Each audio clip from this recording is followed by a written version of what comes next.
నాకు కొంత చాలామంది అడుగుతూ అంటారు ఒకటి ఏంటంటే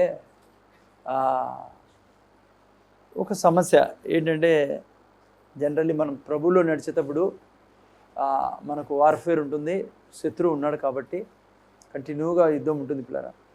ఎప్పటి వరకు అంటే వాడిని బంధించే వరకు ఉంటుంది ఇది. సో అందుకనే ఇప్పుడు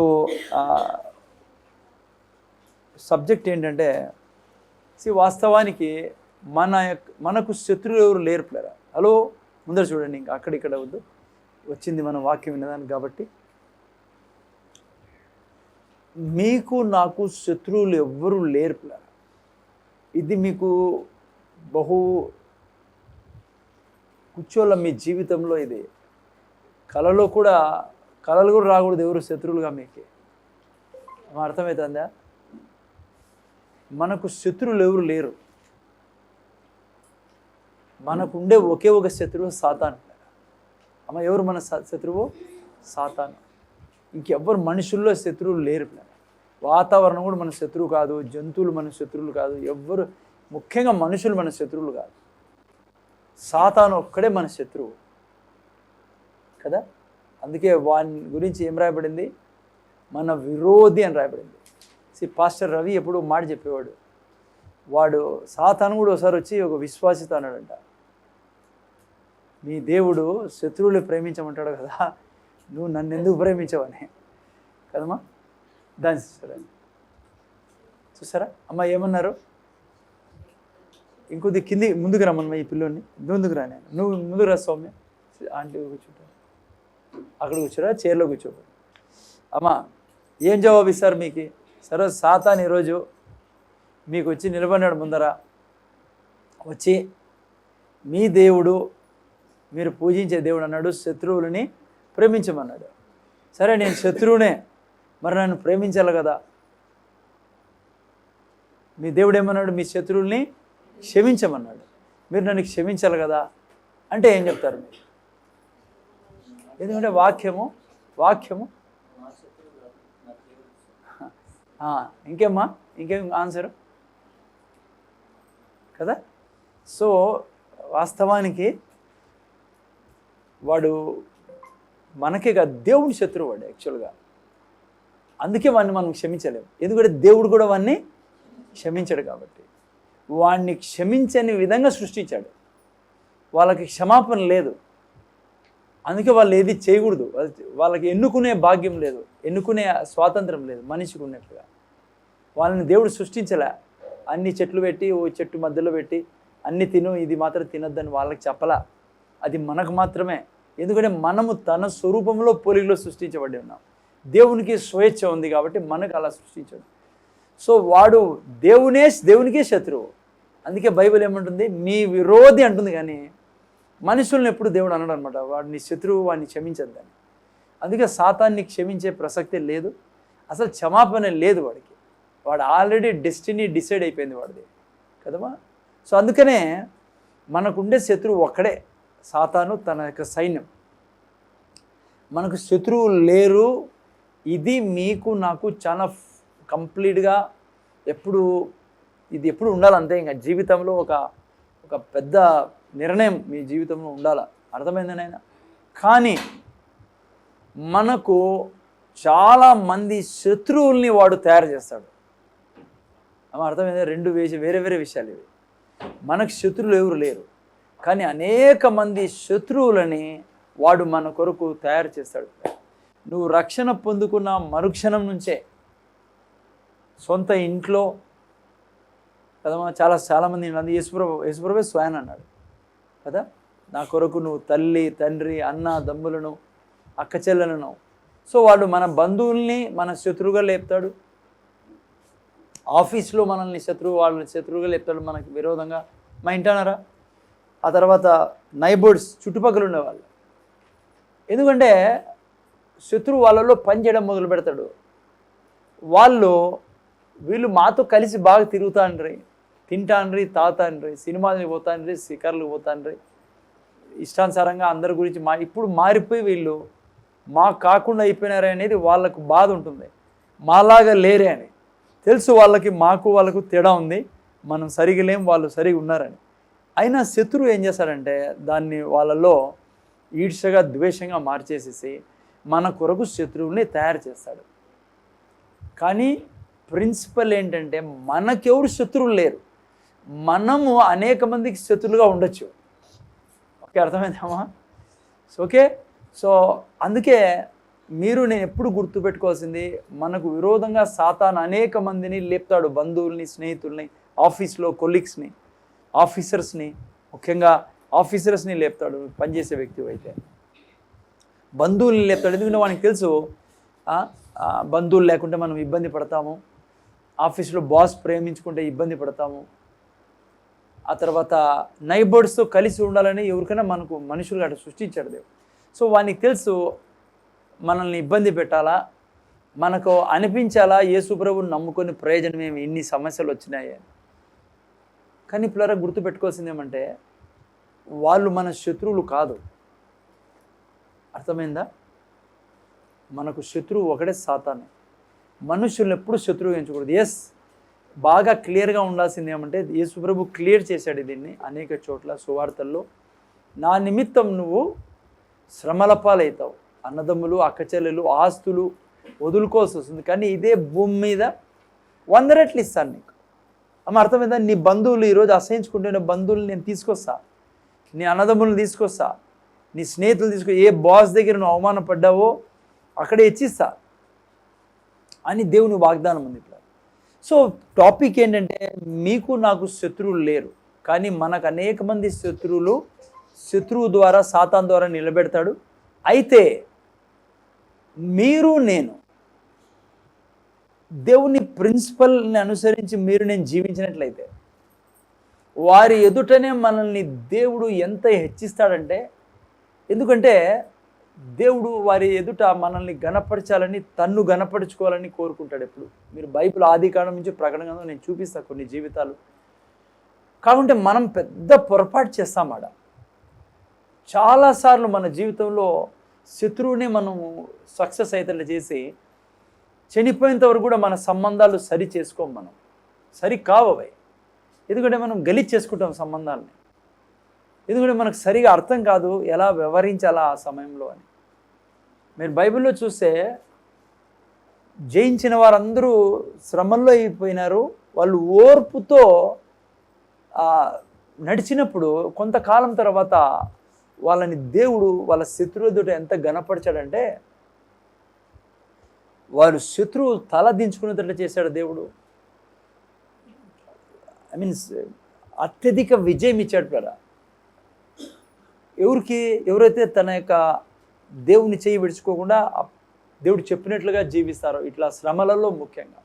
అందుకనే బైబిల్లో ఒక గొప్ప మాట రాయబడింది, హెబ్రీ రాసిన పత్రిక 6:12లో, విశ్వాసమును ఓర్పును కలిగిన వారు వాగ్దానములను స్వతంత్రించుకుందరు అని. ఏమేం కాలమా? విశ్వాసంతో పాటు ఓర్పు. పిల్లరా, ఈ రెండు లేకుంటే నేను కష్టం మనకు. అందుకే ఎట్లా వాళ్ళని మనం ట్రీట్ చేయాలంటే, మన శత్రువులుగా ప్రవర్తిస్తున్న వాళ్ళని రోమీలు రాసిన పత్రిక 12వ అధ్యాయం 14 నుంచి కొద్ది చదువుతాను. నేను మళ్ళీ మీకు చెప్తాను ఏం చేయాలా. ఎందుకంటే మన అందరికీ నిలబడతానే ఉంటారు. ఎవరైనా ఈ భూమి మీద యేసయ్యను రక్షకుడుగా అంగీకరించిన మరుక్షణం నుంచే నీకు అన్నదమ్ములో, అక్కజల్లలో, పక్కింటివాడో, ఎదురింటివాడో ఎవడో మీకు లేస్తూ ఉంటారు శత్రువులు. అల్లుడో, కోడలో, చెల్లిలో, తల్లిలో, ఊరికైనా వెళ్తా ఉంటాను కదా పాపం. మీ సెలుగురుసులో చర్చికి రాని పాతూరులో వాళ్ళు భలే బాధపడిపోతుంటారు పాపం. మాట్లాడడం మానేస్తున్నారు వాళ్ళు, ఎదుటోళ్ళు మాట్లాడడం మానేస్తారు, నువ్వు చర్చికి వెళ్తున్నావు అని. రకరకాలుగా సమస్యలు పిల్లరా. అలా ఎలా జయించాలో వాటిని చూడండి. మనం ఈ వ్యవహారంలో ఉండదు. రోమిలు రాసిన పత్రిక 12:14 చదవండి ఎవరు. అమ్మా, దీవించుడి. చూసారా పిల్లరా? దీవించుడు కానీ వారిని శపించవద్దు.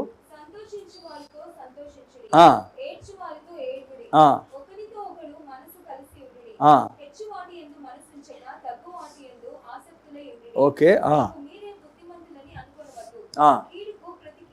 చూసారా? కీడుకి ప్రతి కీడు ఎవరికి చేయవద్దు.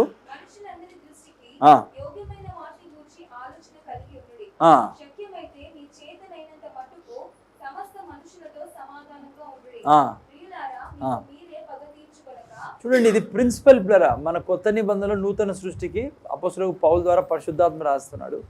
కీడు చేయకండి ఎవరికి, మేలుతో కీడు చేయించండి. ఆ తర్వాత ఇప్పుడు ఏం చదువుతున్నామా? ప్రియులారా, మీకు మీరే పగ తీర్చుకొనక దేవుని ఉగ్రతకు చోటు ఇవ్వడి.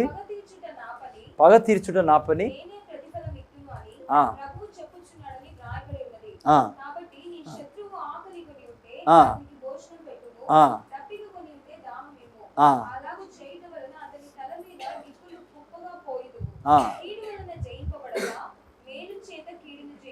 చూసారా పిల్లరా? ఈ ప్రిన్సిపల్ ఎందుకు రాయించాడు దేవుడు? దేవునికి తెలుసు సాతాను మనకు విరోధంగా నిలబెడతాడు. ఆఫీస్లో మీరు ఒకే కారులో పోతా అంటారు, కానీ ఇద్దరు ముఖం మార్చుకొని కూర్చుంటారు. మీరు ఏమి చేసిండరు. కారణం ఏమంటే ఆ ఈవిల్ స్పిరిట్స్ వాళ్ళకి చెప్పొద్దండి. మళ్ళీ వాళ్ళ ముందర దయాలు నీకు పట్టినా అవి అట్లా చెప్పకూడదు. కొంతమంది అట్లా కూడా చెప్పి ఇంకా గబ్బు చేసుకుంటారు వాళ్ళతో. అమ్మా అట్లాంటివన్నీ ఏం మాట్లాడకూడదు. ఏం చెప్పలే ఆయన ఒకటే చెప్తున్నాడు, నువ్వు మేలు చేయి, మేలు చేత కీడుని చేయి. దేవుడు ఏమంటాడు? నీ శత్రువుకి నువ్వు నీళ్ళు తిండి. అప్పుడు ఇక్కడ అంటాడు పగ తీర్చుకునేదానికి ఆయనకు అవకాశమే. ఆయనకు అవకాశం ఇచ్చినప్పుడు ఆయన ఏం చేస్తాడంటే పిల్లరా, నిన్ను ఎంత హెచ్చిస్తాడంటే నువ్వు కళ్ళు కూడా అసలు ఊహించలేవు. నువ్వు ఆయన చేస్తాడంతే. అదే విశ్వాసం అంటే పిల్లరా. ఓర్పు విశ్వాసం రెండు కలిగి ఉంటే, ఎందుకంటే వాళ్ళు నిన్ను పీడిస్తాండేది నిన్ను బట్టి కాదు, దేవుణ్ణి బట్టి. అందుకే నువ్వు ఆ టైంలో ఓపెన్గా జ్ఞానంగా అట్లా ప్రవర్తించాల. చాలామంది క్రైస్తవులు చూశాను నేను, పాడు చేసుకుంటారు పిల్లరా ఈ ఏరియా. వాళ్ళు భక్తిపరులు ఏమంటారు, ఉపవాస ప్రార్థన చేస్తారు పిల్లలు, సువార్తకు పోతారు, వాళ్ళు డబ్బులు ఇస్తారు దేవునికి, చాలా భక్తిపరులు. కానీ కొన్ని విషయాల్లో సరిగా తెలియకపోవడం వల్ల సాతానికే వాళ్ళు సహకరిస్తూ ఉంటారు. ఓకే, ఏం చేయాలా? ఎప్పుడైతే మీరు ఎనిమిటీ నాకుంది, ఈరోజు మీరు నమ్ముతారు లేదు, నాకే అర్థం కాదు ఎందుకు అట్లా ఉన్నారు వాళ్ళని. సంఘం అంతా నేను ప్రేమిస్తాను, నాకు సంఘంతో ఎవరు లేస్తంటారు అంతే.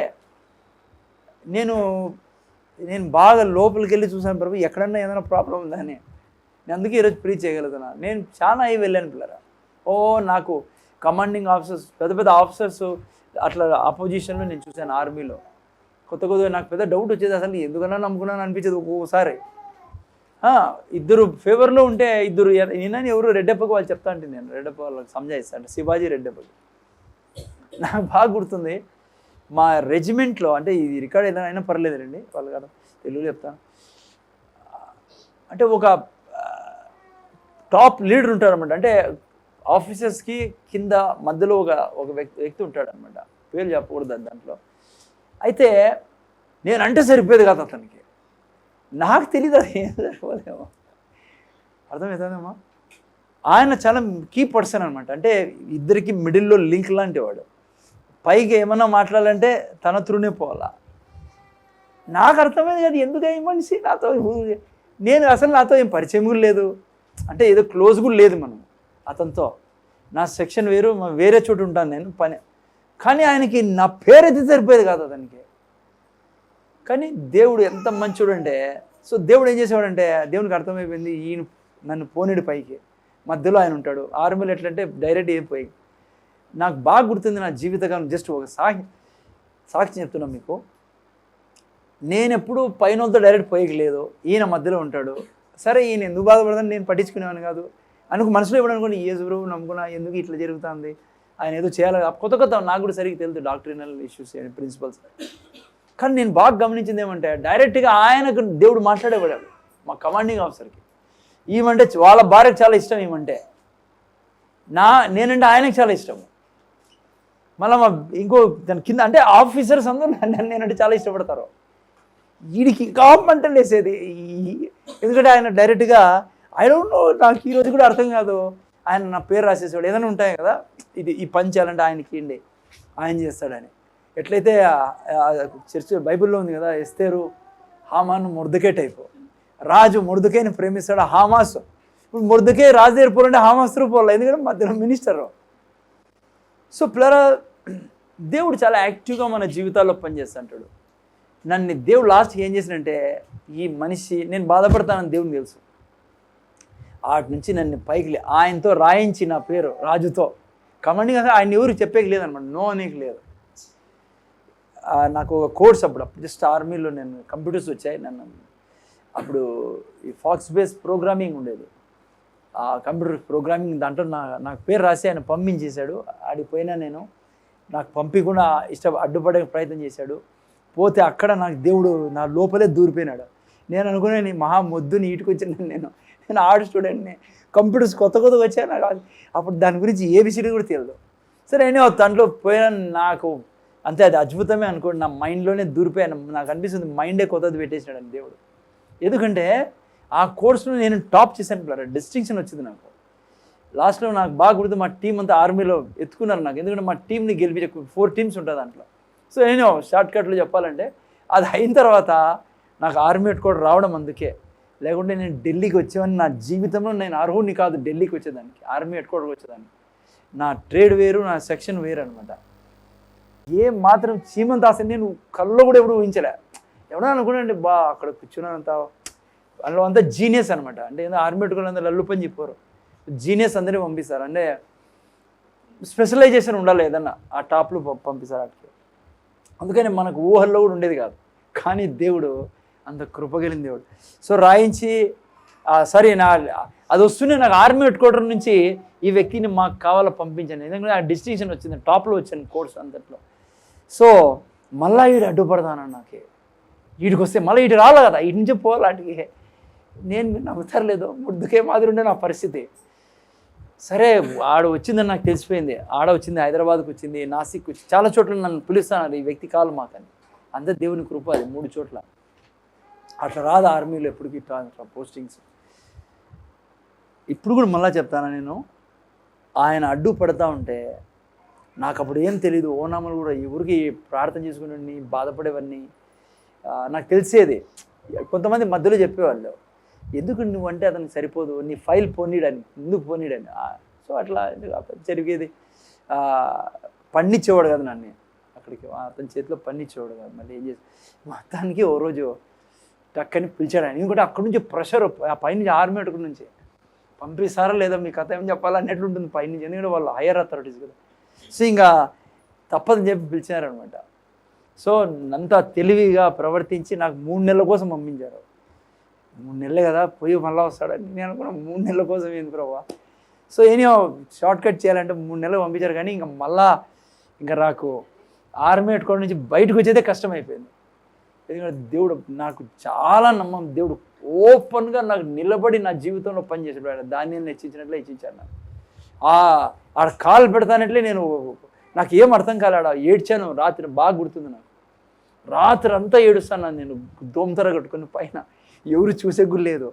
ఎందుకు తెచ్చారు నన్ను, నా మీద ఎందుకు పగబడ్డాను దేవునికి నాకు బాగా తెలుసు. అప్పుడు నాకు ప్రార్థన ఎందుకు నన్ను తీసుకొచ్చావు, ఎందుకు నన్ను నాకు ఇది ఏబిసిడీలు రావు, వాళ్ళు నిన్నకు రేపు దాన్ని పంపించేశారు బయటికి, మళ్ళా అడిగి పోను నేను, వేరే హైదరాబాద్కి ఎందుకు పంపించాను నేను అట్లా దేవునితో.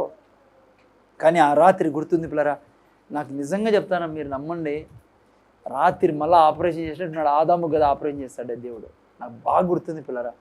ఆ రాత్రి ఏం జరిగిందో నాకు తెలియదు, కానీ పొద్దున్నే నేను ఆ ప్రోగ్రామింగ్ ముందర కూర్చుంటానట్లే నాకంతా పప్పులు తిన్నట్లుంది. అది టక్క టక్క టక్క ఏంది నేను చేయలేనిది ఏంది లేదు ఈ సృష్టిలో అనిపించింది పిల్లరా. నాకు ఆ కంప్యూటర్ ఫీల్డ్లో నేను చేయలేనిది ఏంది లేదు. కొద్ది రోజులకే నేను దేవుడు ఎంత దీవించిందంటే, నాకు ఇప్పుడు కూడా ఆయన కృప అందరికీ నేను చెప్పేవాడినాడ. ఆ మొత్తం అంతా నాతో అడిగేవాళ్ళు, ఆ టైప్లో తీసుకొస్తాడు దేవుడు. అంతే ఆయన కృప, అంతే మనకు బుద్ధి జ్ఞానం మనకు చల్లదా. సో పిల్లరా అట్లా దేవుడు నన్ను దీవించి chief of the army staff కింద ఉంటాడు డీజీ అని, ఆయన చేతిలో నన్ను పెట్టినాడు. వీళ్ళంతా బచ్చాలు వాళ్ళ ముందర, ఈ కింద వాళ్ళని వీళ్ళు ఎప్పుడు వీళ్ళు అన్న కూడా ఆయన అసలు శబ్దం కూడా పోదు ఆయన దగ్గరికి. లాస్ట్కి నేను దేవుని సేవ చేయాల ప్రభా నన్ను బయటికి తీసుకురామని ఇంక మళ్ళా దీనికోసం ఏడ్చి ప్రార్థన చేసి అట్లా బయటకు వచ్చాను. ఎందుకు ఈ విషయం చెప్తున్నాడు పిల్లరా, తను నీ శత్రువులతో నిన్ను పిచ్చిగా దీవించి వాళ్ళు బోర్ల పడేటట్లు చేయాలని కోరిక ఆయనకి. నేనే దేవుణ్ణి ప్రూవ్ చేసుకోవాలని దేవుని కోరిక పిల్లరా. సో ఏం నేర్చుకుంటానామంటే, జాగ్రత్తగా వినండి. అతనంటే ఆఫీసర్ కాబట్టి ఓకే పని చేస్తా ఆర్మీలో, ఇప్పుడు బంధువులు, స్నేహితులు కొద్దిగా ఇబ్బంది అవుతుంది మనకు, వీళ్ళు కన్నా సరిగ్గా మనతో లేకుండా, ఇంట్లో ఎవరో మెంబర్స్. కానీ గుర్తుపెట్టుకుని ఈరోజు మీకు మా అసలైన పాయింట్, మీరు నేను ఏం చేయాలా అమ్మా, 3 విషయాలు మీరు నేను చేయాలా. బైబిల్లో అదే రాయబడింది. ఇట్లా ఎవరైనా అపోజ్ చేస్తా అంటే ఆఫీస్లో ఫస్ట్ నువ్వు నేను చేయాల్సింది ఏమంటే, బాగా అర్థం, ఇక్కడే మనం బోర్లా పడతా ఉంటాం. చర్చిలో కూడా చర్చిలో కూడా ఉండొచ్చు. నేను వినపడుతుంది ఇది, చర్చిలో కూడా ఉండొచ్చు. కొన్నిసార్లు చర్చిలోనే మీకు లేపుతాడు వాడు శత్రువుల్ని. అంటే వాళ్ళు అర్థం చేసుకోరు మీకు, వాళ్ళు కొద్దిగా వీక్ వెసల్ అయి ఉంటారు. వాళ్ళు అనవసరంగా మీ గురించి చెడ్డ మాట్లాడుతూ ఉంటారు, మిమ్మల్ని గబ్బులు లేపుతుంటారు. పాస్టర్గా నేను చూశాను కదా, అట్లా జరుగుతూ ఉంటుంది. కానీ ఒక్కటి ఫస్ట్ పాయింట్, మీరు వాళ్ళ గురించి ఎక్కడ మాట్లాడనే కుడుదు పిల్లరా. వాళ్ళు ఏం చేస్తున్నారో మీ గురించి మీరు మాట్లాడనే కుడదు వాళ్ళ గురించి. మీకు ఎంత ఇన్ఫర్మేషన్ వస్తానా కూడా, ఈ పిల్లోడు నా గురించి చెడు చెప్తాను, నేను నోరు తెరచి ఇంకోటి దగ్గర పోయి, ఈ పిల్లోడు సుసాంగ్ నా గురించి చెడ్డ చెప్తాన్నాడు, లేదంటే నన్ను ఇట్లా చేస్తాడు, నా గురించి ఇట్లా మాట్లాడుతున్నాడు, ఆ సిస్టర్ నాయనంతే, అంటే మా చిన్నాయన ఇట్లా చేస్తున్నాడు, నువ్వు మాట్లాడేది మొదలుపెట్టినవా ఆ వ్యక్తి గురించి, నువ్వు జీవితంలో ఆ వ్యక్తికి పైన పోలేవు. ఈరోజు క్రైస్తవులు చేసే పెద్ద బ్లండర్ మిస్టేక్ ఇది. భర్త ఏమన్నా అపోజ్ చేస్తానడా పోయి అందరికీ చెప్పుకోవడం మొదలు పెడతారు. భార్య ఏమన్నా చేస్తానంటే, ఎవరైనా చర్చిలో మెంబర్ ఏమన్నా చేశారంటే అందరికీ చెప్పుకుంటారు. ఇంట్లో పోయి చెప్తారు, భర్తకి చెప్తారు, భార్యకి చెప్తారు, పిల్లలకి చెప్తారు, చిన్న చిన్న పిల్లలకి చెప్పేస్తారు. ఆంటీ అట్లా, అది ఆంటీ నాకు ఇట్లా నిందంటే ఆమె ఇట్లా. చాలా జాగ్రత్తగా నువ్వు దీన్ని, ఈవెన్ ఆఫీస్లో ఎవరైనా కొలికి ఏదన్నా అన్నారు, ఇంకో కొలికి చెప్తామా నా గురించి ఇట్లా అన్నాడు, నేను అట్లా నేను ఏం చేశాను. సో నువ్వు అట్టర్ ఫ్లాప్ అయిపోతావు జీవితంలో. చచ్చిపోయిన వరకు ఈ ప్రిన్సిపల్ని మర్చిపోకండి. ఏం తెలుసా, మీకు విరోధంగా ఎవడన్నా లేస్తున్నారు, ఎక్కడైనా బ్రదర్ సిస్టర్ అంటే మీకు శత్రువులు ఎవరు లేరు. వాడు మీకు శత్రువుగా లేపుతున్నాడు, కానీ వాళ్ళు మీ శత్రువులు కాదు. వాళ్ళ ఈగోని చంపేయాలంటే నీ శత్రువు ఎదుట నీకు దేవుడు బల్ల సిద్ధపరిచి నిన్ను గణపరిచి వాళ్ళు ఓడిపోయేటట్లా చేయాలంటే ఎప్పుడే కానీ మాట్లాడద్దు ఆ వ్యక్తి గురించి. ఎంత తీవ్రత కలిగించినా కూడా నిన్ను ఏడిపించే విషయంలో మాట్లాడకు. ఎందుకంటే అదే నీ ఏరియా, నువ్వు అనాయింటింగ్ కోల్పోయే ఏరియా, నువ్వు అనాయింటింగ్లో గ్రో అయ్యే ఏరియా అదే. వాడు తయారు చేసుకున్నాడు నీకు. నెవర్ ఎవర్ సే ఈవెన్ 1 word. దేవుడు గమనించలేదు అనుకోద్దండి. దేవుడు దివారాత్రులు నిన్ను చూసుకుంటూ ఉండే దేవుడు ఆయన. ఆయనకు బాగా తెలుసు తన వలన నీకు అవమానం జరుగుతుంది, శోధించబడుతున్నావని. రెండవది నువ్వు నేను చేసింది, వాళ్ళ గురించి ఆలోచించొద్దండి. అసహించుకోమనడంలే, మాట్లాడొద్దనడంలే, దినంలో వాళ్ళ గురించి ఆలోచించొద్దండి. ఒకటి, మాట్లాడకూడదు వాళ్ళ గురించి చెడు. రెండవది, వాళ్ళ గురించి ఎప్పుడు ఆలోచించొద్దండి. ఆమె నాతో మాట్లాడడంలా, నేను అయ్యేళ్ళని ఇంట్లో మనంతా వెళ్తాం, ఆ మాట్లాడడంలే, ఆ సిస్టర్ నాతో ఈ మధ్య మాట్లాడడంలే, ఆ ఆంటీ అలిగి ఉంది, మా పెద్దనాయన వాళ్ళు మాట్లాడడంలే, ఆ సిస్టర్ నాతో ఈ మధ్య ముఖం తిప్పుకొని పోతుంది. Don't ever recognize them. అంటే నువ్వు ఏం చేయొద్దు, ఓకే, నువ్వు ప్రైజ్ లార్డ్ చెప్పాలా, ప్రేమతో ఉండాలా. ఒకటి, నువ్వు ఎవరికి చెప్పడంలా. ఎవరన్నా నీ దగ్గరికి వచ్చి చెప్పే ప్రయత్నం చేసినా రెస్పాండ్ కాదు. అవును నాకు ఇట్లా అట్లా, నో, ఆమె నీ గురించి ఎట్లా చెప్తారు, నో. రెండవది, దినంలో ఎప్పుడు ఆలోచన రాకూడదు వాళ్ళు నీకు. నీ ఆలోచన వాళ్ళు మాట్లాడడం లేదా, ఇడిచిపెట్టు. Don't worry, don't think about them, don't think. But okay, ఎవరికి చెప్పకూడదు, ఫస్ట్ ఆలోచించొద్దండి. మూడవది, నువ్వు చేయాల్సింది ఎప్పుడంటే, దినమంతా కూడా ఎప్పుడు ఈ అలవాటు పెట్టుకో, నువ్వు దేవుణ్ణిలో ఏమై ఉన్నావో అదే ఆలోచించాలి. నేను మూడో పాయింట్, ఎప్పుడు నువ్వు అభిషక్తుడివి. హలో, ఇది మతం కాదు, ఏదో వచ్చినారు గుళ్ళో పోయినట్లేడ మీరు కూడా అయిపోయింది 1 గంట సేపు, ఏమంటారు దాన్ని, పూజ అయిపోయింది, 2 పాటలు పాడుకున్నాము. నో.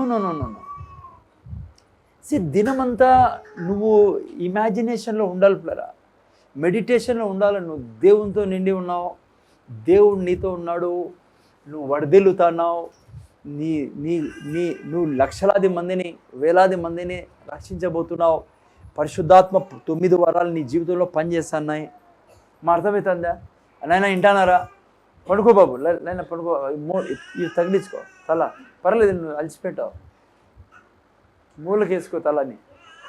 ఓకే సర్లేండి, ముందు చూడండి ఆయన బాబు,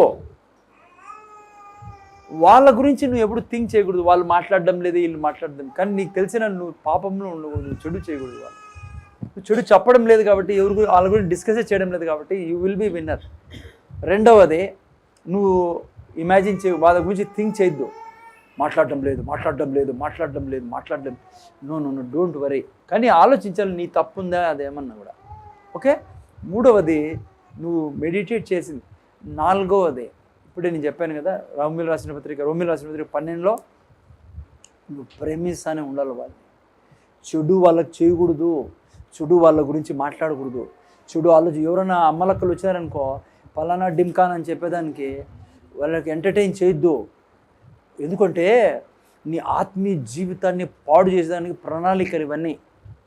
నువ్వు అలా ఉండి చూడు, నువ్వు వాళ్ళ గురించి ఎక్కడ అడగద్దు. ఈ పాప ఇది చేసిందని ఎక్కడ చెప్పకూడదు నువ్వు. అందుకే బైబిల్ ఏమంటుంది, సామెతల గ్రంథం 6:12లో నీ నాలుక ద్వారా నువ్వు చిక్కుబడి ఉన్నావు. నువ్వు చెప్పినప్పుడు ఈ పాప గురించి నాకు ఇట్లా చేసింది అట్లా చేసిందని, నీ మీద శత్రు తీవ్రత ఇంకా పెరుగుతుంది. నువ్వు ఇంకా దిగుల్లో పోతావు.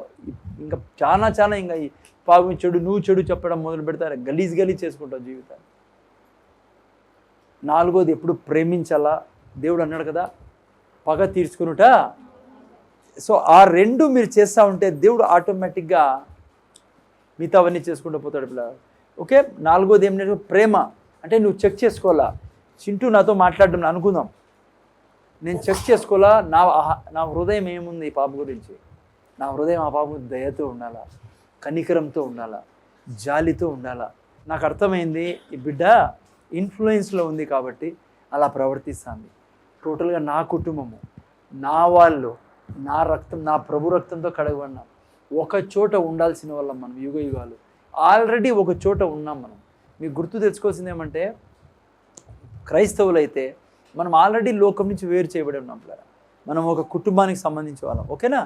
సో అప్పుడు ఏం చేశాడంటే దేవుడు పిల్లరా, మీ కన్నులెదుటే నిన్ను ఎంత ఆశీర్వదిస్తాడంటే,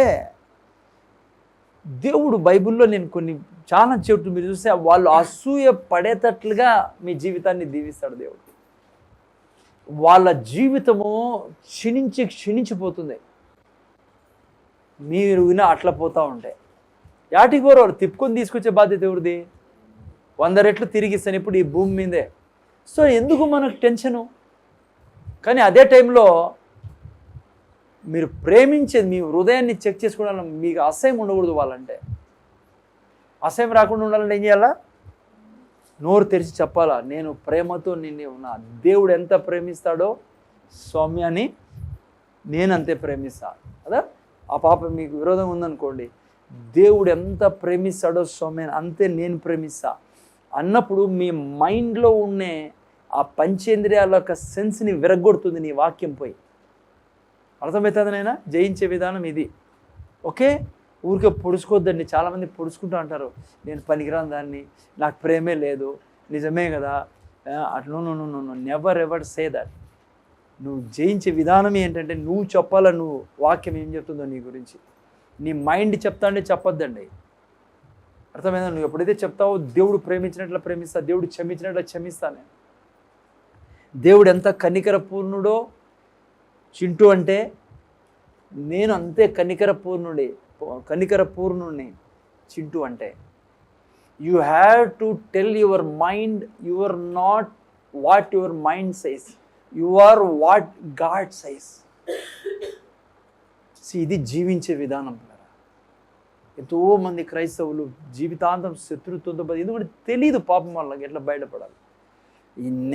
ఎప్పుడు కానీ ఈ నోరు తెరచి నువ్వు చెప్పినావా, ఫలానా సిస్టర్ నాకు ఇట్లా, ఫలానా బ్రదర్, మా చిన్నాయన ఇట్లావాడు, మా నాయన ఇట్లావాడు, మా మామి ఇట్లావాడు, ఫలానా డింకానా అని నీ జీవితము చెడు జరగడం ఆరంభమవుతుంది. వారు వారి నాలుక ద్వారా కూలిరే అని రాయబడింది బైబిల్లో. సెకండ్, నువ్వు ఎన్నడే వాళ్ళ గురించి థింక్ చేయొద్దు. నువ్వు దినమంతా కూడా శత్రువు చాలాసార్లు తెచ్చేస్తా అంటాడు. ఆ సిస్టర్ మాట్లాడదు, ఆ అంకుల్ మాట్లాడు, లేకుంటే ఫలానా ఇది వాళ్ళ మీ బంధువులు నీ దగ్గర రారు. Don't take that. Take what God says about you. నేను అభిషక్తుని, నేను పరిశుద్ధుని, నీతిమంతుణ్ణి, దేవునితో నిండిన వాడిని. నా నోట్లో నుంచి అమ్మ ఎప్పుడు ఏం చూడాలా, నువ్వు దేవుడు ఏం చెప్తాను నీలో నుంచి సింహాన్ని చూడాల పిల్లలు. ఎప్పుడు చూసారు ఎప్పుడైనా? హలో, ఎప్పుడు యూదా గోత్రపు సింహాన్ని చూడలను.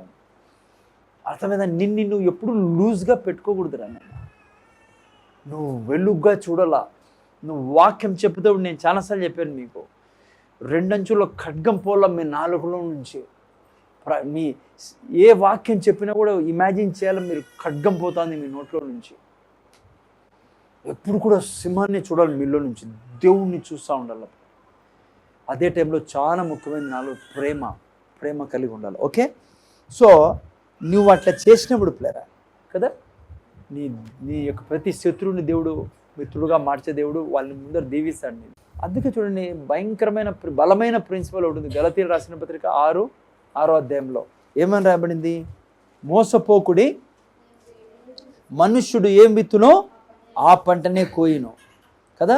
అందుకే ఏం విత్తాలా అట్లా ప్రవర్తిస్తూ ఉన్నప్పుడు మీ బంధువులు కానీ స్నేహితులు కానీ, అమ్మ ఏం విత్తాలా, నువ్వు ఏం విత్తుతావు కోసం, నువ్వు ప్రేమ విత్తు, నువ్వు దయను విత్తు, నువ్వు క్షమాపణ విత్తు, వాళ్ళ గురించి మేలే మాట్లాడు. ఎవరైనా వచ్చారనుకో వాళ్ళ దగ్గర, నీ దగ్గరికి, అమ్మా మీ మామ ఇట్లన్నా, లేదంటే మీ చిన్నాయన ఇట్లా, అంటే మీ ఫ్రెండ్ ఇట్లనే, వాళ్ళు ఇట్లంటే అన్నప్పుడు నువ్వు ఏం విత్తాలా? మంచే విత్తాలా పిల్లరా, మేలు విత్తాలా. అప్పుడు ఏమొస్తుంది? ఏం విత్తినావో అదే కోసుకుంటాను.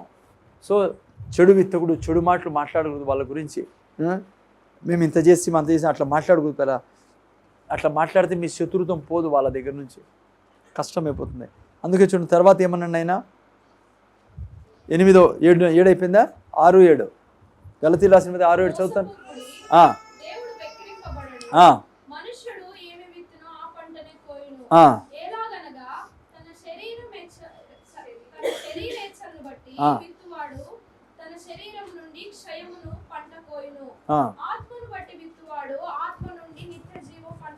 కదా, మనకు శత్రువులు లేరు, కానీ శత్రువు మనల్ని శత్రువులు తయారు చేశాడు.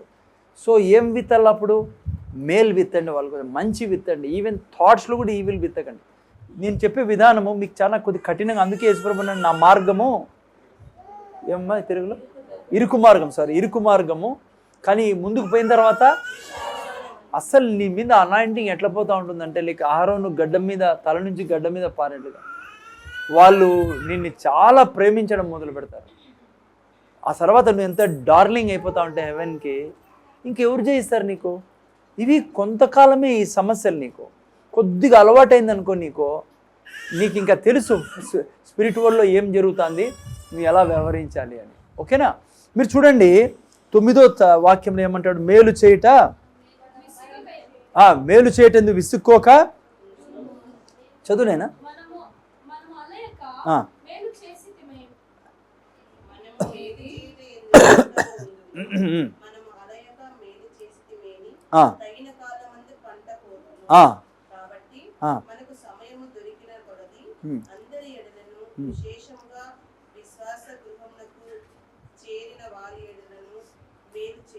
మేలు చేయుదుము.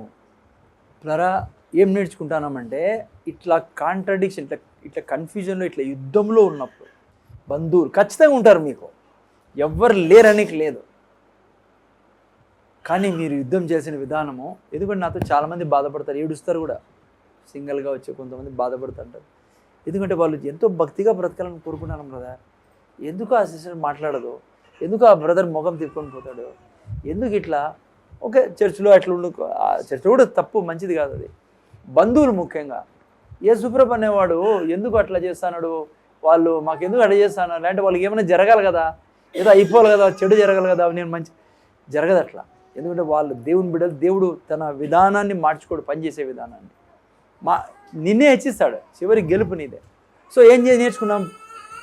వాళ్ళ గురించి చెడు మాట్లాడదు. అసలుకి ఏం చేస్తున్నా ఈ పాప పొరపాటున కూడా నీ భర్తతో కూడా చెప్పకు. అది జాగ్రత్తగా ఉండదు సార్. రెండవది, ఆలోచించకు దాని గురించి. ఏం ఆలోచించాలని, నువ్వు ఎవరు ఏమై ఉన్నావు యేసు ప్రభువులో, అది ఎప్పుడు దినమంతా రాల్సిందే.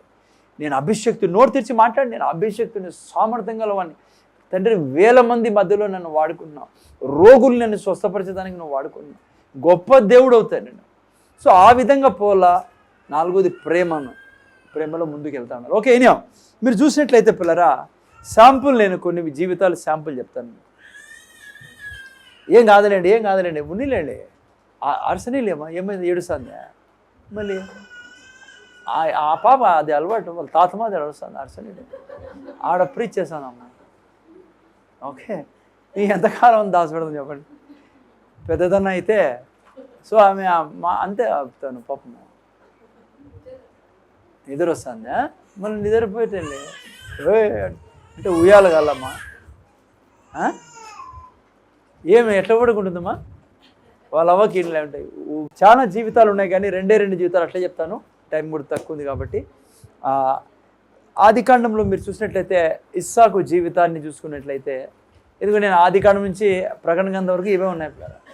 చూడండి, ఇస్సాకుని 26వ అధ్యాయం 12 నుంచి చదవండి ఎవరు.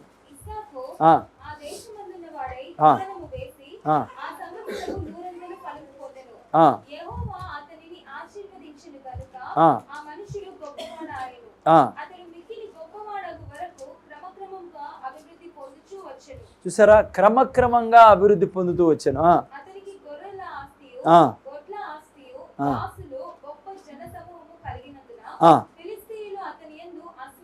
చూసారా పిల్లరా, అసూయ స్టార్ట్ అయింది. దేవుడు దీవిస్తా అన్నాడు. సో దేవుని బిడ్డల మీద అసూయ స్టార్ట్ అయింది. వీడు ఎంత అసూయ స్టార్ట్ అయిందంటే, మీరు ముందర చదివితే 17-18 నుంచి చదువునైనా ఏం చేశారు.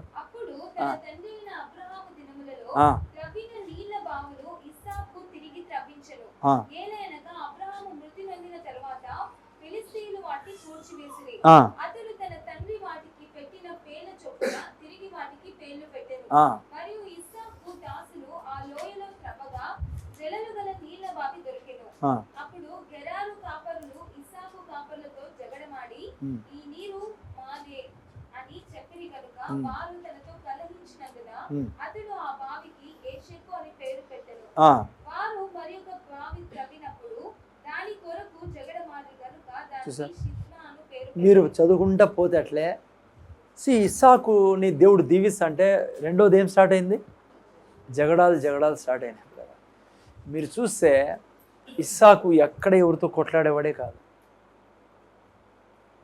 మౌనంగా ఉండి అక్కడి నుంచి వెళ్ళిపోయేవాడు.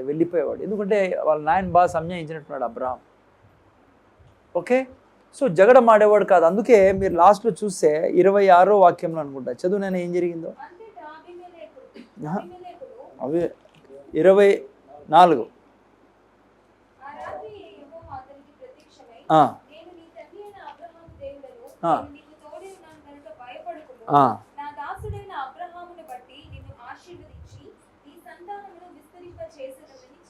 చూసారా పిల్లరా, ఎప్పుడైతే దేవుడు చూశాడో, తను శ్రమలో ఉన్నాడు, ఏడిపించబడతాడు, అక్కడి నుంచి వెళ్ళిపోమంటున్నారు, బావులు ఆమె చాలా అసహించుకుంటున్నారు. కానీ ఇస్సాకు జగడం ఆడినోడు కాదు. అందుకే దేవుడు వెంటనే కల్లో కనపడి ఇస్సాకును దీవించి, మరి ఆ తర్వాత కూడా మీరు చూసుకుంటే గొప్ప ధనికుడుగా మారాడు. ఇదే విధంగా మీరు చూసుకున్నట్లయితే, ఈవెన్ సౌలు దావీదు జీవితంలో చూస్తే పిల్లరా, మీకు బాగా తెలిసిన స్టోరీలు ఇద్దరిది. సౌలు ఎంత అసహించుకునేవాడంటే దావీదుని, ఇంకా సౌలుకి మైండ్లో దురాత్మలో అనుక్షణము దావీదే అయిపోయింది. అంత భయంకరంగా కదా. అందుకే 2 సమూయేల గ్రంథం 3:1 రాయబడింది.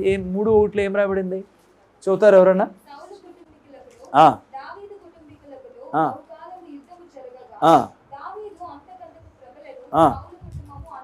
చూసారా పిల్లరా, ఎందుకు దావీదు ఏం చేసేవాడు, జగడం ఆడేవాడు కాదు, ఎవ్వరికి చెప్పుకునేవాడు కూడా కాదు. కదా, ఎప్పుడు గౌరవించేవాడు సౌలుని. ఇక్కడ చూడండి 109వ కీర్తనలో సౌలు యొక్క జీవితం చూడండి ఎంత భయంకరంగా తయారవుతుందో. చదవండి ఆయన 109:17.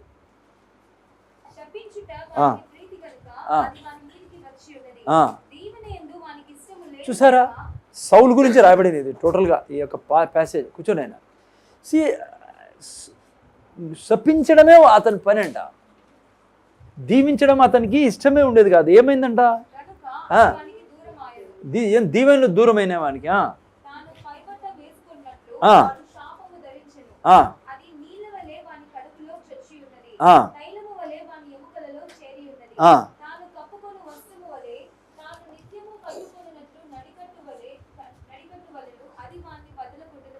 మీరు చదువుకుంటే పిల్లరా సౌలు నేచర్ చూడండి. సౌలు ఎప్పుడు దావీదు గురించి శపించేవాడు, చెడ్డ మాట్లాడేవాడు, ఎప్పుడు చెడు కోరుకునేవాడు.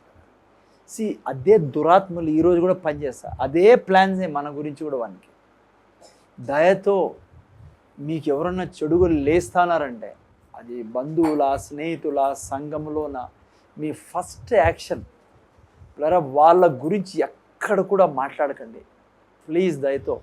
లేకుంటే ఇరుక్కుంటే వెళ్ళిపోయి మీ సమస్య పరిష్కారం జరగదు, ఇంకా గబ్బు అయిపోతారు చెడ్డ. అందుకే ఆత్మీయంగా ఎదుగుతున్నారు కాబట్టి మీకు మాట చెప్తున్నారు. చాలామంది నాతో మాట్లాడుతూ అంటారు ఈ విషయం గురించి, ఏం చేయాల వాడు లేపుతా అంటాడు అంతే. రెండవది ఇది అయిన తర్వాత ఆలోచించకండి, వారి గురించి బాధపడకండి. అయ్యో ఎందుకట్లా, నేను ఇట్లా సెల్ఫ్ పిటీలోకి వెళ్ళకండి. అందుకు దానికి విరుగుడు ఏంటంటే, నువ్వు దేవుణ్ణిలో ఏమై ఉన్నావు ఎప్పుడో చూపిస్తాను మీకు ఎట్లా జయించాలి. ఏమై ఉన్నావు అది గుర్తుపెట్టుకో. వాళ్ళ గురించి నువ్వు ప్రేమిస్తూ ఉండాల, వాళ్ళకి న్యాయం చేయాల, దయ చూపాల, వాళ్ళకి నీళ్ళ దప్పికొంటే ఆహారం తిండి ఎక్కడ పోయి వాళ్ళ గురించి చెడు, వాళ్ళ పిల్లల గురించి, వాళ్ళ కుటుంబం గురించి నువ్వు ఇది కూడా గుర్తుపెట్టుకో. నువ్వు పరీక్షలో వెళ్తున్నావు, అప్పుడు దేవుడు కూడా నిన్ను చూడాలనుకున్నాడు. ఏం చేస్తాడు ఎప్పుడని? దావీదుని దేవుడు చూడాలనుకున్నాడు, చూస్తున్నాడు. ఇస్సాకుని చూడాలనుకున్నాడు. ఈవెన్ యేసుప్రభు చూడండి, అంతకంటే మించి రోల్ మోడల్ ఎవరున్నారు మనకు సృష్టిలో? ఏమన్నా చెడు మాట్లాడేవాడా, పోయి చెప్పుకునేవాడా, నాకు ఇట్లా చేసిరి, నాకు అట్లా చేసిరి? నో. రెండవది ఆయన ఎప్పుడు కూడా చెప్పేవాడు కాదు, ఆ తర్వాత ఆలోచించేవాడు కూడా కాదు వాళ్ళ గురించి. ఏం చేసేవాడు, తన పనులు తను వెళ్ళిపోయేవాడు. చాలామంది చర్చెస్లో చేసేది, క్రైస్తవులు చేసేది ఏమంటే, ఆమె గురించి చర్చ్ మానుకోను, లేదంటే ఆమె గురించి ఆమె వస్తే నేను రాను, వాళ్ళు వస్తే ఆ పెళ్ళికి నేను పోను, లేదంటే ఎర్రకర గబ్బు జీవితం జీవిస్తారు పిల్లరా. వాళ్ళదేం తప్పులే, వారు సాతాను వాళ్ళని ప్రేరేపిస్తాను. కొద్దిగా నువ్వు ఓపిక పట్టుకుంటే నువ్వు విక్టరీలోకి వెళ్తావు. సో అందుకే ఎప్పుడు కూడా వాళ్ళని మనం ప్రేమిస్తాం వల్ల, దయ చూపుతాం వల్ల, ఎక్కడ నీకు శత్రుత్వం కనపడిన వాళ్ళు కాదు నీ శత్రువు, మనకు శత్రువులే లేరు. ఓకే, దావీదు కూడా అదే చేశాడు పిల్లరా, ప్రేమించేవాడు దావీదు సౌలుని. ఓకే, ఇక్కడ చూస్తే ఇలా నువ్వు నడుస్తూ ఉంటే బైబిల్లో ఇచ్చిన గ్యారెంటీ ఏమంటే, క్రమక్రమంగా ఎట్లయితే సౌలుని దీవించాడు, ఇస్సాకుని దీవించాడు దేవుడు, క్రమక్రమంగా ఎంత ఆస్తిపరుడుగా చేశాడంటే, రాజు వచ్చి అంటాడు నువ్వు నుంచి వెళ్ళిపోయి మా దగ్గర నుంచి, అంత దీవించాడు దేవుడు. దేవుడు నిన్ను దీవించడం మానుకోడు, వాళ్ళ ముందరే నిన్ను దీవిస్తూ ఉంటాడు. వాళ్ళు ఇంకా కుమిలి దావీదుని దేవుడు ఎంత దీవిస్తానంటే, సౌలు కుమిలిపోయేవాడు. నేను చెప్తున్నా మీకు, దేవుడి యొక్క ప్రిన్సిపల్ ఇదే. నేను ఇది చెప్పడం లేదు దేవుడు చెడ్డోడు చూడు వాళ్ళని నో, దేవుడు నిన్ను హెచ్చిస్తా అంటాడు. కుమిలిపోవాలి ఏం చేస్తారు, ఇంకా కుమిలిపోతారు. దేవుడు కాదు దీనికి కారణం, శత్రువు వాళ్ళని ఇంకా కుమిలిపోయేటట్టు చేస్తారు. సో అందుకే వీళ్ళని జయించాలంటే మీరు నేను చేయాల్సింది ఏమంటే, 2 విషయాలు ఎప్పుడు గుర్తుపెట్టుకోవాలా. మీరు నేను చేయాల్సింది, ఇస్సాకు దగ్గర ఏం గుణం ఉన్నింది? ఇస్సాకు దగ్గర మంచి 2 గుణాలు ఉన్నాయి. వాళ్ళ నాయన దగ్గర నుంచి నేర్చుకున్నాడు, వాళ్ళ అమ్మ దగ్గర నుంచి నేర్చుకున్నాడు. ఒకటి, దినమంతా ఆయన జీవితం చూసి ఇస్సాకు దేవుని వాక్యాన్ని ధ్యానించేవాడు. ఎందుకు మనం ఇతరులను ధ్యానిస్తా అంటాం ఎప్పుడు అంటే, వాళ్ళు ఇట్లా చేసి వాళ్ళు మాట్లాడలే ఎందుకంటే మనకి ఇది తెలియదు ఏం చేయాలో దినమంతా. అందుకే సాతాను వాళ్ళని గుర్తు చేస్తుంటాడు మనకి, వాళ్ళని అట్లా చేసి వీళ్ళు మాట్లాడతాను వీళ్ళు అది. నో. ఫస్ట్ 26వ అధ్యాయంలో మీరు చూస్తే 24-63లో చూస్తే ఏం చేసేవాడు ఇస్సాకు ఒక అలవాటు. చూడండి ఏం అలవాటు.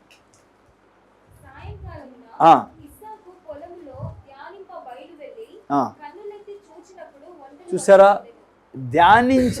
మొదలుపెట్టాడు. నేను చెప్తున్న పిల్లరా, వాళ్ళ డాడీ వాళ్ళ మమ్మీ ఈ యొక్క ధ్యానించే విషయంలో, మెడిటేషన్లో, ఏంటి మెడిటేషన్ అంటే దేవుని వాక్యాన్ని మెల్లికి చెప్తా ఉండడము. అమ్మ ఇంటన్నారా, దేవుని వాక్యాన్ని పిక్చరైజ్ చేస్తూ ఉండడం. నేను చెప్తున్నా మీకు అసలుకి ఆ వాళ్ళ ఆలోచనలే రావు. నేను ప్రాక్టికల్గా చేసి మీకు చెప్తాను, థియరీ కాదు మీకు చెప్తానని. నేను దినమంతా నేను చాలా బిజీ పర్సన్ పిల్లర్ యాక్చువల్ చెప్పాలండి మనం అందరూ. ఎందుకంటే we are citizenship of heaven, like పైన సిటిజన్షిప్ ఉంది, ఈడుంది. దేవుడితో మన బిజినెస్ కంప్లీట్, దూతలతో బిజినెస్ మంది, చీకటి శక్తులతో బిజినెస్ మంది. సో ఎప్పుడు నువ్వు నోట్లో అసలుకి దేవుని వాక్యాన్ని మెడిటేట్ చేయాలి కదా. దేవుని వాక్యం ఏం చెప్తుంది? ప్రభా నువ్వు నన్ను అభిషేకించు, ప్రతి రోగి నా ద్వారా యేసు నామములో స్వస్థపరచబడును, ప్రతి దురాత్మ కార్యాలు లయమని. ఈ విధంగా నువ్వు వాక్యాన్ని మెడిటేట్ చేస్తూ ఉంటే నువ్వు ఆ చేతిలో పన్నే పడవు. ఇంకో పెద్ద లాభం ఏమంటే నువ్వు ఎంత మెడిటేట్ చేస్తావో నీ స్పిరిట్ మ్యాన్ అంత స్ట్రాంగ్ అవుతాడు, నీ సోల్ ట్రాన్స్ఫార్మ్ అవుతుంది, నీ ద్వారా పరిశుద్ధాత్మ జీవజల నదులు ప్రవహిస్తాయి. నువ్వు ప్రతి ఆర్గన్ని ఆరోగ్యంగా ఉంచుకోగలవు నువ్వు దినమంతా మెడిటేట్ చేస్తాను. సారా చూడండి, చచ్చిపోయిన గర్భాన్ని లేపుకుంది. నీ బాడీలో ఏం లేపుకోలేవు చెప్పు. నువ్వు వాక్యాన్ని చెప్పే బిడ్డవైతే నీ నరాల్లో దేవుని యొక్క జీవం పనిచేసేటట్లా చేసుకోగలవు. నేను సండే చెప్తాను మీకు ఏం ధ్యానించాను. అందుకే మెడిటేషన్ చాలా ఇంపార్టెంట్. ఓకే, రెండవది ఇస్సాకు దగ్గర ఉండే గొప్ప గుణము, వాళ్ళ నాయన గుణం, ప్రేమించేవాడు. ప్రేమతో నిండి ఉండేవాడు ఇస్సాకు. అందుకే అక్కడ చూస్తే 24:67 ఏం రాబడిందిమా?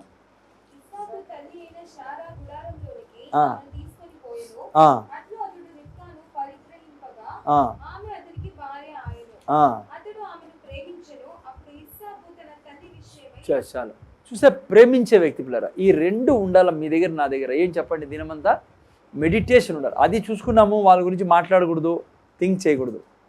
మూడవది, మనం ఎప్పుడు మెడిటేషన్ చేసే వాళ్ళు అయితే గిన పిల్లరా, సాతాను ఎవరిని నిలబెట్టినా నీకు ఏమీ చేయలేడు.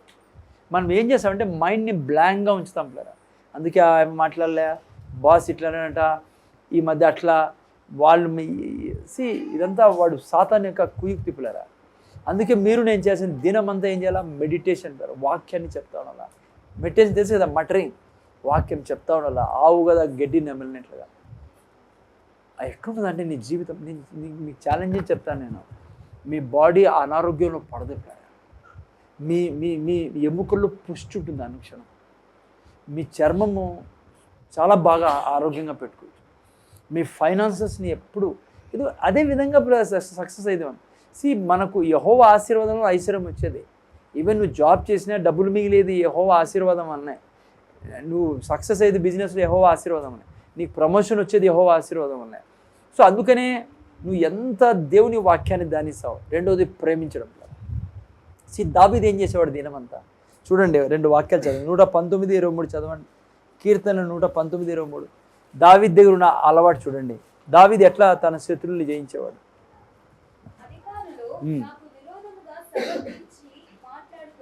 చూసారా, అధికారులు నాకు విరోధంగా సభ తీర్చి మాట్లాడుకుందరు, నీ సేవకుడు. చూసాడు, ఆయన ఏం ధ్యానిస్తాడు కదమ్మా? కాదు కదా. వాళ్ళు ఏం చేస్తున్నారు సార్, వాళ్ళు ఏం చెప్తారు నా గురించి, ఏం మాట్లాడుతున్నారు? అమ్మ ఏం ధ్యానించేవాడు దావీదు? సౌలు ఏం ధ్యానిస్తున్నాడు? పట్టించుకునేవాడు కాదు సౌల్ని. నేను పట్టించుకోడు. ఏ ఆఫీసర్ అన్నా కానిలేండి. అమ్మ సిస్టర్, ఆఫీసర్లు కొంతమంది, నేను చెప్తే కదా ఇప్పుడు నా సాక్ష్యము, నిలబెట్టేస్తాడు అంతే వాడు తెచ్చి. ఎందుకు నిన్ను డిస్కరేజ్ చేయాలని, వాని స్నేహితులు వాళ్ళు. కానీ నేను చెప్తున్నా, నువ్వు దేవుణ్ణిలో ఏమై ఉన్నావో ధ్యానించు బిడ్డ. అన్ని విధాలా నీకు లాభం ఉంటుంది. తండ్రి, నీ అభిషేకం నా మీద ఉంది. తండ్రి, నీ దూతలు నా చుట్టూ నన్ను తమ చేతులు ఎత్తిపెట్టుకున్నాను. తండ్రి, నా బిడ్డలు నేను దీవిస్తున్నావు. తండ్రి, వాగ్దానాలన్నీ పిల్లరా. ఫైనాన్సెస్ గురించి ఏంటి, ఎప్పుడు నువ్వు ఎడతెగగా ప్రార్థన చేస్తావు? ఈ మెడిటేషనే ప్రార్థనమ్మా. టంగ్స్లో మాట్లాడుతూ ఉంటావు, వాక్యం చెప్తూ ఉంటావు. ఇది కొద్దిగా డిఫికల్ట్ అనిపిస్తుంది ఈ హ్యాబిట్, కానీ నువ్వు ఎప్పుడైతే కంటిన్యూ చేస్తావో ఇదే ఇట్లాగే సృష్టించిన. అందుకే దేవుడు నాకు. అందుకే మన మైండ్ ఎప్పుడు పని చేస్తూ ఉంటుంది. మనం వాళ్ళ కోసం విడిచిపెట్టి ఉంటాం, వీళ్ళ కోసం విడిచిపెట్టి ఉంటాం. వాడు అటాక్ చేసి మనల్ని మన యొక్క పిలుపులో మనల్ని పోకుండా చేస్తూ ఉంటాడు. ఇక్కడే ఇరుక్కుంటాం, దీంట్లోనే ఇరుక్కుంటాం మనం. సో అందుకని ఎప్పుడు కూడా దావీదు ఏం చేసేవాడంట, తన అధికారం నాకు విరోధంగా సభతి, నేను నీ సేవకుడు నీ కట్టడంలోనూ 78వ వాక్యం చదువు నేను.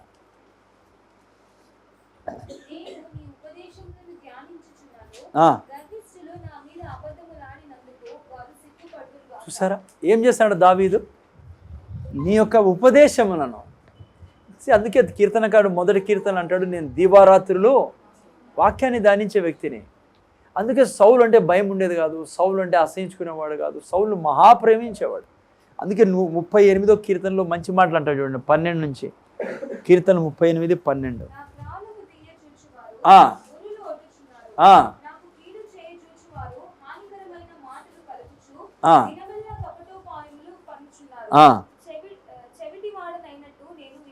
చూసారా పిల్లలు ఏం చేస్తానంట, అట్లే ఉండాలి పిల్లరా.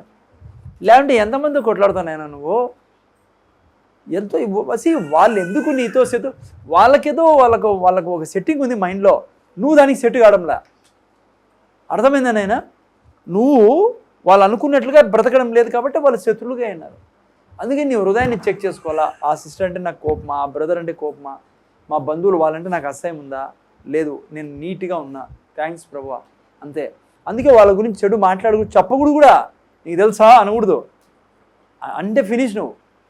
నేను చాలామందికి చెప్తా అంటే ఆఫీసులో పోయినాక, మీరు ఆఫీసులో ఎక్కడైతే జాబ్ చేస్తున్నారో ఈ ప్రిన్సిపల్ పెట్టుకోండి, ఎవరినన్నా మీరు వీళ్ళు చెడ్డోళ్ళు అని మీరు కన్ఫెస్ చేసినారనుకోండి, మీరు ఆఫీసు వదిలిపోయేంత వరకు వాళ్ళు మీకు చెడ్డోళ్ళుగానే ఉంటారు. Never ever say this man is like this, that man is like that, ఈ ఆఫీసులో మంచోడు కాదు, పలానా ఇంకా అన్నావా, వాడు అట్లే ఉంటాడు, నీ మీద కూర్చుంటాడు వాడు, వాళ్ళు కూర్చుంటారు నెత్తి మీద వచ్చి. ఒకవేళ ఇప్పటివరకు చెప్పినా క్షమాపణ వేడుకొని డోంట్ టాక్ అబౌట్ దెమ్. రెండవది, నువ్వు ఎప్పుడు కూడా థింకుడు చేయద్దు వాళ్ళ గురించి, నువ్వేం వాక్యం మెడిటేషన్ చేయాలా. మూడోది, ప్రేమిస్తాడు, దయ చూపుతాడు.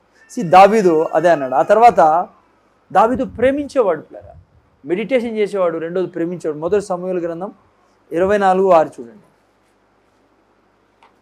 మొదటి సమూయేలు గ్రంథం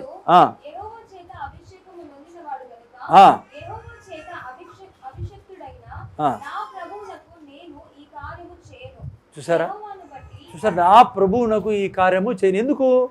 దినమంతా వాక్యాన్ని ధ్యానించేవాడు కాబట్టి కోపం వచ్చేది కాదు, కుళ్ళు వచ్చేది కాదు, ద్వేషం వచ్చేది కాదు. నువ్వు అన్నావు అనుకో దినమంతా, అమ్మా సిస్టర్ అంటారా ఇంట్లో, నేను ప్రేమతో నిండి ఉన్నా, దయతో నిండి ఉన్నా, కనికరంతో నిండి ఉన్నా, జాలితో నిండి ఉన్నా, కలిగి ఉన్నా.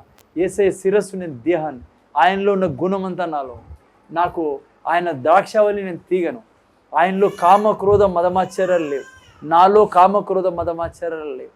నా భర్తకు తప్ప, నా భార్యకు తప్ప, నా శరీరం ఇంకొకరితో సంబంధం లేనిది. నేనేమై ఉన్నా, కామ క్రోధ మదమాశ్చర్యాలు లేని వాడిని ఉన్నా. నేను నీతిమంతుణ్ణి, అబద్ధం నాకు అసహ్యము, క్రోధం నాకు అసహ్యము, కోపం నాకు అసహ్యము. నేను ఫలించేవాడిని, అనుక్షణం ఫలించు ద్రాక్షావల్లిని నేను. ఇలా ఎంత జీవితం నీది ఎట్లుంటుందంటే, నువ్వు ఒక 6 నెలలు చూస్తే నువ్వు దేవునికి ఎంత ద్వారం తెరిచి పెడతావంటే, దూతలు నీతో అనుక్షణము నివసించేవారుగా మారుతారు, నీకు కనపడేవారిగా మారుతారు. నీకు తెలియని జ్ఞానం ఉంటూ ఉండదు, దేవుడు నీకు జరగబోయేటువంటి తెలియజేస్తూ ఉంటాడు. పరిశుద్ధాత్మ వరాలు నీ జీవితంలో నీళ్లు ప్రవహించినట్లే. నువ్వు మాట్లాడితే చాలు ఇతరులతో బాగున్నావా అని వాళ్ళు రక్షణ పొందుకుంటారు. ఆ లెవెల్కి తీసుకోవాలని దేవుని కోరిక. ఎట్లా? క్రమక్రమంగా వాటికి చేరాలంటే ఈ యుద్ధంలో నువ్వు అయ్యి వెళ్ళాలా. ఈడ మాటికి తలానా సిస్టర్ ఎట్లా, బ్రదర్ అట్లా, మా చిన్న ఎట్లా, మా వాళ్ళు ఇట్లా, ఆ లీడర్ ఇట్లా, నువ్వు ఇట్లా చేస్తూ ఉంటే వాళ్ళు నీకు శత్రువులుగా, పర్మనెంట్గా శత్రువులు అయిపోతారు. ఎవరి గురించి చెడు మాట్లాడదు. రెండోది, నిన్ను బాధ పెడతా వాళ్ళ గురించి నువ్వు ఆలోచిస్తే ఆలోచన చేయొద్దు వాళ్ళ గురించి. మూడోది, వాళ్ళ గురించి ఎప్పుడు మేలుకోరు, మంచి చెయ్యి వాళ్ళ గురించి. పిల్లరా, నేను ప్రాక్టికల్గా చెప్తాను. నా జీవితంలో నేను నేర్చుకున్నాను పిల్లరా. నేను పొరపాటున ఒకవేళ ఎక్కడైనా అన్నా కూడా వెంటనే దేవుడు పట్టుకుంటాను. ఎందుకు ఆ మాట వేసినావు, వెంటనే దాన్ని బయటికి లాక్కోవాలి, దాన్ని చంపేస్తాను నేను. ఆ వ్యక్తి గురించి ఏదైనా రిలీజ్ అయింది, నేను వాళ్ళని మళ్ళీ బ్లెస్ చేస్తాను, వాళ్ళని ప్రేమిస్తూ ఉంటాను. అట్లే విజయం సాధించే విధానం. యేసుప్రభుని చూడండి, లాస్ట్లో ఫైనలీ ఆయన జీవితం మనకు మాదిరిగా ఉంచిపోయాడు. ఎప్పుడు కూడా యేసుప్రభు ఎవరైనా చెడు చేసి చెప్పేవాడు కాదు. ఎంతమంది చెడు చేసేవాళ్ళు ఆయనకి, ఎక్కడ మాట్లాడేవాడు. రెండవది, దాని గురించి థింక్ చేసేవాడు కాదు ఆయన. తను ఏ పని అయితే ఉందో దినమంతా చేసుకుంటూ పోతూ ఉండేవాడు, మెడిటేట్ చేసుకుంటూ పోతూ ఉండేవాడు. ఆ తర్వాత అందరినీ ప్రేమించేవాడు. ఇది జీవించే విధానము. శత్రువుల గురించి నేను నేర్చుకుని సాయంకాలం మీకు చెప్తాను. నేను లేస్తూనే ఉంటారు. ఏం చేయకూడదు, చెప్పకూడదు. నా పావిని, నా శత్రువు చెప్పినా నువ్వు ఖల్లాస్ అంతే. ఇంకా దయ్యాలకు అర్థమైపోతాయి, ఒకే ట్రాప్లో వచ్చేసినాడు ఈ వ్యక్తి. చచ్చిపోవాల దయ్యాలు నీ యొక్క నేచర్ని చూసి. ఎప్పుడే నోరు తెరిచి చెప్పద్దు. నీకు అర్థమవుతుంది, నీకు తెలుస్తుంది ఈ వ్యక్తి ఇంత పన్నాగం పండుతా, నా బంధువులు ఇట్లా చేస్తున్నారు, నా గురించి అంతా ఒకటైపోయినారు, నన్ను మాత్రం పక్కన పెడతాన్నారు. డోంట్ వరీ, వాళ్ళందరూ పరిగెత్తి వస్తారు నీ దగ్గర, మోకరిల్లి తట్టు చేస్తాడు దేవుడు. నీ ముందర వచ్చి సాగిలో పడేటట్లు చేస్తాడు ఆయన. క్షణం చాలు దేవునికి వాళ్ళని తిప్పి నీ ముందర మోకరిల్లి తట్టు చేసేదానికి. కానీ చేయడు దేవుడు. ఎందుకు తెలుసా? నిన్ను ఏం చేయాలా? సాతాను మీద నిన్ను విజయం సాధించేట క్రమక్రమాన ఇచ్చిస్తానే ఉంటాడు. యోసేపు జీవితం చూడండి, దానియేలు జీవితం చూడండి, వాళ్ళంతా ఎట్లా బ్రతికారు పిల్లరా. ప్రిన్సిపల్స్ ఇవేమా. యోసేపు ఎప్పుడు అనేవాడు కాదు, ఆమె ఇట్లా, ఆయన ఇట్లా, ఇది ఇట్లా ఆలోచించేవాడు. తన పని తను చేసుకుంటూ పోయేవాడు. అదే ఇంట్లో ఉండి కూడా, అదే జైల్లో ఉండి కూడా లాస్ట్కి ఏమైంది? అన్ని నామముల కంటే పైనామం యేసునామం హెచ్చించినట్లుగా ఐగుప్తు దేశంలోనే నేను చెప్తున్నా, మీ బంధువులు అందరి మీద హెచ్చిస్తాడు. వాళ్ళంతా అంటారు ఆయన ఎంత ఇది, ఆమె ఎంత మంచిది అని. అంతేకాకుండా దేవుడు వాళ్ళు నిన్ను గణపరచం కాకుండా వాళ్ళు దేవుళ్ళు వచ్చేటట్లు చేస్తాడు. ఇది విధానం. మీరు లోకస్తులం కాదు, మనము ఇష్టానుసారంగా ఎట్లంటే అట్లా ప్రవర్తించదానికి. ఓకే, సో ప్రార్థన చేసుకుని, తండ్రి నీ కృతజ్ఞతలు. అనేక సార్లు ఈ యొక్క విషయాలు అర్థం కాక బాధపడుతూ ఉంటాం తండ్రి, ఎందుకు వీళ్ళు ఇట్లా చేస్తున్నారు, ఎట్లా చేస్తారు. కానీ నిజానికి ఇదో ఈరోజు విన్నట్లుగా నోరు తెరిచి మేము మాట్లాడకూడదు. వాళ్ళు ఇట్లా, వీళ్ళు ఇట్లా అని చేస్తానే కూడా, మాకు తెలుస్తానే కూడా. రెండవది, దాని గురించి ఆలోచనే చేయకుండా వాక్యాన్ని పంపిస్తూ ఉండాలి. మూడవది, వారిని ఎక్కువగా ప్రేమించాలా. వారి గురించి ఎక్కడైనా చర్చ వస్తే మాట్లాడనేకూడదు. వాళ్ళు ఇట్లా చెప్తున్నారు మా గురించి, మేము ఏం చేసాం. నో, మేము చెప్పాల్సిందే ప్రేమ మాటలు, వాళ్ళకి దీవెనల మాటలు. అన్నావు తండ్రి, నువ్వు ఎవరిని ఆశీర్వదిస్తా, నేను వారిని ఆశీర్వదిస్తా. ఇప్పుడే గలతీలు రాసిన పత్రిక 5:7 చదువుకున్నాం. మోసపోకుడి, మనిషి ఏం విత్తునో అదే ఆ పంటనే కోయిన. మేము ప్రేమ విత్తాలా, దయ విత్తాలా, కనికరం విత్తాలా, క్షమాపణ విత్తాలా, మేలు విత్తాలా, వాళ్ళ పిల్లలు దీవించాలా, వాళ్ళకి సాయం చేయాలా, వాళ్ళు అభివృద్ధి చెందేటట్లు చేయాలా. అప్పుడు మమ్మల్ని మేము అభివృద్ధి పరుచుకుంటామన్నా, మమ్మల్ని మేము దీవించుకుంటామన్నా. బైబిల్లో నువ్వు అన్నావు తండ్రి, మేలుతో కీడుని జయించుడి, పగ తీర్చుకున్నట నా భాగం అన్నావు తండ్రి, మా భాగం కాదు తండ్రి. అందుకే ఈ సృష్టిలో మాకు శత్రువులు లేరు, మాకు ఒకే ఒక శత్రువు ఉన్నాడు, సాతాను తన సైన్యం. మనుషులు మా శత్రువులు కాదు. సాతాను లేపుతాడు మనుషుల్ని మాకు శత్రువులుగా, కానీ మేము వాళ్ళని శత్రువులుగా పరిగణించాం. వారిని మేము మా యొక్క స్నేహితులుగా, మిత్రులుగా, మనుషులుగా మేము పరిగణించి యేసయ్యల, దావీదుల, నేను ఇస్సాకుల, దానియేల, యోసేపుల, బైబిల్ అపోస్తుల మేము వారితో వ్యవహరిస్తాం తండ్రి. ఎందుకంటే బైబిల్ చెప్తుంది, మనం పోరాడున్నది రక్త మాంసంతో కాదు, దురాత్మల సమూహంతో. వారు దురాత్మల ద్వారా ప్రేరేపించబడి ఉన్నారు. మేము మాత్రము పరిశుద్ధాత్మ ద్వారా ప్రేరేపించబడిన వారమై వారికి మేలు చేస్తాం, మేలు మాట్లాడతాం, ఆలోచించాం చెడు తండ్రి, అలా జీవిస్తాం తండ్రి. మీరే మాకు సాయం చేయండి. యేసుక్రీస్తు నామములో వేడుకొచ్చున్నాం తండ్రి. దేవుని ఆశీర్వాదం తీసుకుందాం. యేసయ్య కృప, దేవుని ప్రేమ, పరిశుద్ధాత్మక సహవాసము, ఈ వాక్యాన్ని అనుసరించి జీవించే కృప మీకు మనకందరికీ ఇప్పుడే సదాకాలం తోడను గాక.